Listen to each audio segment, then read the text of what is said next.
За өнөөдөр бид одоо Балбын Непалийн сайхан энэ бурхан багш Готом бурханы мэндэлсэн Лимбүний цэцэрлэгт аяллахаас өмнө бас мөн энэ одоо Лимбүний цэцэрлэгээс холгүй ойрхон байгаа эртний энэ бурхан багшийн өөрийнх нь амьдарч байсан нийслэл Капилбасто нийслэлийн энэ орчинд өмнөх бас манай одоо энэ галбын дөрөвт бурхан Готом бурханаас гадна түүний өмнөх бас хоёр бурханы мэндэлсэн газар байгаагийн нэг нь энэ сайн галбт хорвоодоор мэндэлсэн одоо 5 бурхан одоо мэдлэх ёстойгоос 4 нь бол мэдлээд сургаал намаа айлтсан байгаа. Тэгэхээр хамгийн анхны одоо бурхан багш Кагосандэгийн одоо мэндэлсэн одоо газар ирээд байна. Одоо энд бол яг одоо энэ бидний харж байгаа энэ урталд бол тэр Кагосанд бурханы одоо бурхан зориулсан соврог байсан тойр нь одоо харагдаж байна. Яг одоо энэ бидний хойно бол Ашок хаан ирж одоо өөрийнхөө багныг усгаж энэ одоо газар өмнөх одоо энэ галбын хамгийн анхны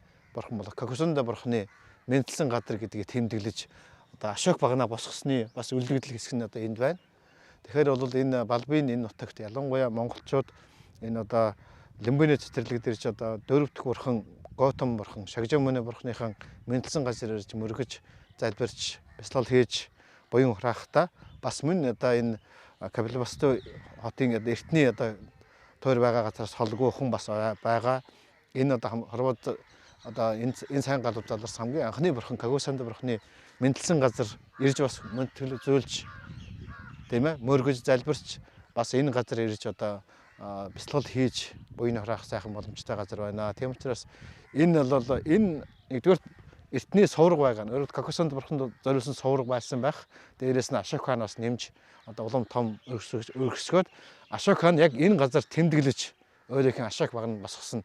Энэ Кагосанд бурханы хамгийн анхны бурханы энэ сайн галбт заларсан хамгийн анхны бурханы мэндэлсэн газар гэдгийг бол баталгаажуулсан ийм одоо түүхэн сайхан газар байгаа учраас итгэх эргэлзээгүйгээр энэ сайхан газар ирж бас мөргөж залбирч явах хэрэгтэй шүү. Зөвхөн одоо Лимбүнэд мөргөд явах биш энэ газруудыг энэ түүхэн гайхамшигтай сайхан газар. Энэ бол одоо Балбын нутаг эрт дээрүүдэл энтхийн нутаг ялангуяа одоо энэ Балбын нутаг бол энэ одоо сайн галбт заларсан одоо заларчаад байгаа дөрвөн бурханы одоо гурвынхан одоо мэндэлсэн газар болох нь. Одоо би дараачийн одоо бурханы мэндэлсэн газарт ороод утахгүй очино. Тэгэхээр энэ газруудад бас ирж залбирч мөргөж буян хурааж авч байгаараа гэж монголчуудаа хэлье.